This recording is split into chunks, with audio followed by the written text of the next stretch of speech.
Assalamualaikum warahmatullahi wabarakatuh. Ustadz, tolong sedikit jelaskan tentang sholat jamak, jarak dan lain-lain. Baik, sedikit aja ya. Jamak artinya menggabungkan dua hal dikerjakan dalam satu waktu. Contoh, sebentar lagi kita akan sholat zuhur. Setelah zuhur ada waktu asar. Maka ada jamak, menggabungkan zuhur dengan asar. Jika saya gabungkan asar ke zuhur, dikerjakan di waktu zuhur, maka diawalkan. Dalam bahasa Arab, awal itu takdim, didahulukan. Maka jamak takdim. Jika saya ingin kerjakan zuhurnya di asar karena pertimbangan tertentu, maka diakhirkan. Jamaknya disebut jamak takhir. Sampai sini dulu, jelas dipahami? Jelas. Yang dijamak itu waktunya yang paling berdekatan. Jika sudah mendekat kepada yang satu, tidak bisa dijamak dengan yang lain. Contoh, zuhur dekatnya ke apa? Asar. Ya kan? Maka zuhur pasangan jamaknya asar. Karena asar sudah dengan zuhur, maka asar tidak boleh dengan maghrib. Jelas? Maka maghrib dekatnya kemana? Isya. Maka maghrib boleh dijamak dengan isya. Baik takdim ataupun takhir. Subuh bagaimana? Subuh itu menyendiri. Karena itu jauh ke isya, jauh ke zuhur. Ya, jadi nggak bisa dijamak. Saya pengen jamak subuh dah sekalian tahajud ntar gitu kan, nggak bisa. Ya, ada saya di pesantren pernah begitu, si fulan tahajud bangun, masya Allah si bilang kawan ini soleh luar biasa bangun gini. Jumat tuh, itu selesai kita pulang dari masjid di kawan perasaan tadi posisi tidurnya begini juga gitu habis tahajud. Saya tanya, ya Mas fulan gitu kan, antum udah bangun? Udah sholat subuh belum? Adi ini gimana? Udah saya jamu mata tahajud tadi katanya. Waduh, kelampau soleh kawan ini. Jadi, ini subuh nggak bisa dijamak karena itu jaraknya jauh ke isya, jauh ke zuhur. Jelas sampai sini? Baik. Untuk kondisi menjamak ini ada dua kondisi. Satu kondisi yang disebut masafah, jarak yang terjadi dalam perjalanan. Mau menempuh perjalanan, jaraknya cukup jauh. Jarak ini dulu jauh itu diukurnya dengan batasan farsakh, ukuran batasan jarak. Kurang lebih 3 farsakh. Kalau di kilometerkan kurang lebih 80 atau 82 kilometer lah untuk sekarang. Jadi setiap perjalanan yang melewati batas itu dengan jarak itu disebut safar namanya. Ya, kalau dari sini mau ke warung bukan safar. Ya, itu tahap. Kemana akhi? Safar dulu. Mana? Warung depan.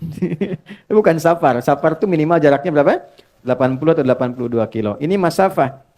Yang kedua masyaqqah. Ya, masyaqqah, bukan masako. Masyaqqah. Masyaqqah itu kondisi yang menyulitkan menunaikan sholat, sekalipun tidak dalam perjalanan.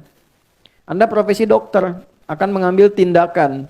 Tindakan ini operasi dilakukan dari jam 1 sampai menjelang maghrib. Oke, sampai jam 6 misalnya. Baik, maka kita kan tidak safar. Tindakan dilakukan. Ini akan melewati asar. Maka kedepankan asar, tunaikan pada waktu zuhur. Jelas? Walaupun tidak ada safar. Ya, tidak boleh nanti misalnya saya pamit dulu nih waktu operasi. Begitu dibuka, jantung dibuka, Allahu Akbar. Bentar ya, adzan dulu, salat dulu, ntar balik lagi. Nah, itu nggak boleh. Ya, jadi itu yang disebut masyaqqah. Nah, ada yang kemudian menganalisis ulama, jarak itu pun harus dilihat masyaqqahnya juga. Karena dulu 80 kilo pakai unta. Kan? Atau jalan kaki. Unta kecepatan berapa? Standar rata-rata itu paling cepat deh 60-70. Ya, biasanya 30. Kalau santai banget 10-20. Itu kan? Nah, nyampainya kapan? Antum dari sini mau ke Bandung pakai unta. Itu kan? Nyampainya kapan? Itu kan? Tapi kalau Anda gunakan kendaraan kan bisa lebih cepat. Kadang-kadang tiba lebih cepat dari sebelum waktunya. Maka ada ulama yang melihat tetap masyaqqah itu didahulukan daripada masafah. Jadi kalaupun jaraknya ada, tapi masyaqqahnya tidak mendukung, ya tetap yang didahulukan adalah kadar kesulitannya. Tapi ada ulama yang tekstual, yang penting jarak, kalau sudah terpenuhi ya sudah, hadiah dari Allah.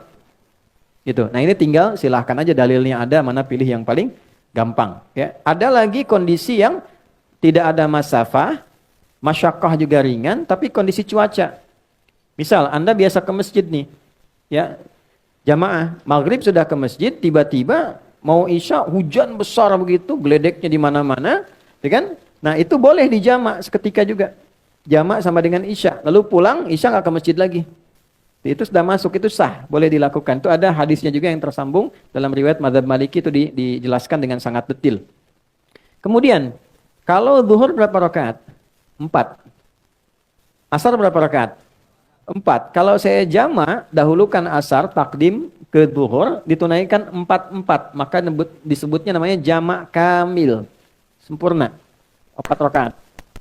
Jelas ya? Yang kedua, ada kondisi, ini saya sedang nunggu nih pesawat.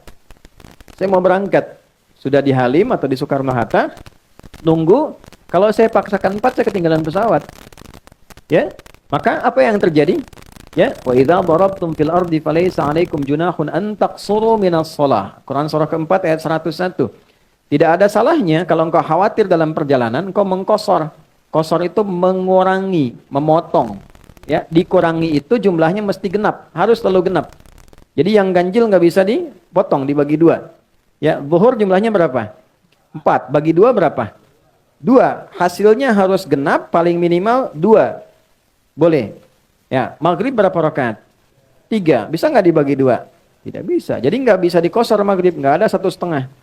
Oke, subuh berapa? 2. Sudah batas minimal, nggak bisa dikosor lagi. Udah 2 dikurangin lagi gitu kan? Nggak bisa. Ya, dan akhirnya pun jadi ganjil 1 kan? Maka jumlahnya yang bisa dikosor cuma 3 waktu, zuhur, asar, dan isya. Nah, kosor itu ada yang sifatnya tunggal, ada yang sifatnya jama'. Misal, saya mau kosor nih, zuhurnya karena perjalanan, tapi saya nyampe Semarangnya bahkan sebelum asar. Maka saya nggak jama', kosor aja zuhur. Nyampe di Semarang saya sholat asar. Kalau saya mau tinggal mukim. Jelas? Nah, tapi kalau saya kondisinya memang di sana juga kegiatan, aktivitas, maka saya kerjakan sudah berangkat ke bandara, saya kosor, saya jama' dan kosor. Gabungkan asar ke zuhur, masing-masing tunaikan 2 rakaat. Saya hadir di sini mengajar, saya kan lagi pergi nih, safar, jalan. Di sini saya ikut dengan Anda mukim tinggal di sini. Maka zuhur saya jadi imam misalnya. Saya tunaikan zuhur 4 rakaat, saya kosor asarnya 2. Itu namanya jamak kamil dan kosor. Ya, kamilnya untuk yang zuhur, kosornya untuk yang asar. Paham sampai sini? Paham ya? Nah, apalagi misalnya nanti karena permintaannya sedikit. Ustaz, tolong sedikit jelaskan. Nah, itu yang sedikit sudah saya sampaikan. Wallahu a'lam bishawab.